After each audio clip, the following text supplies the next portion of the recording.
सांगलीत पंक्चर व्यावसायिकाची धारदार शस्त्राने हत्या. गोकुळनगर परिसरात खळबळ. रक्ताच्या थारोळ्यात मृतदेह आढळला. श्वान पथक, फॉरेन्सिक पथक घटनास्थळी. संजयनगर पोलिसांचा तपास सुरू. सांगली शहरातील गोकुळनगर परिसरात पंक्चर व्यवसाय करणाऱ्या एका व्यावसायिकाची धारदार शस्त्राने हत्या करण्यात आल्याची धक्कादायक घटना उघडकीस आली आहे.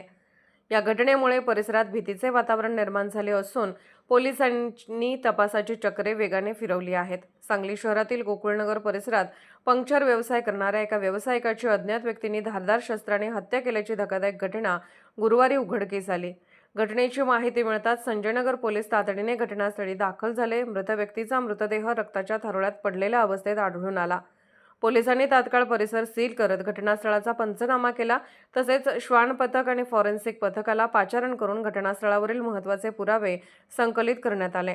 प्राथमिक तपासात हत्येमागे जागेच्या वादाचा संशय व्यक्त केला जात असला तरी पोलिसांनी अद्याप कोणतेही अधिकृत कारण स्पष्ट केलेले नाही. त्यामुळे हत्येचे नेमके कारण तपासानंतरच स्पष्ट होणार आहे. या घटनेमुळे गोकुळनगर परिसरात खळबळ उडाली असून नागरिकांमध्ये भीतीचे वातावरण निर्माण झाले आहे. दरम्यान संजयनगर पोलिसांनी अज्ञात आरोपींचा शोध सुरू केला असून या प्रकरणाचा अधिक तपास सुरू आहे.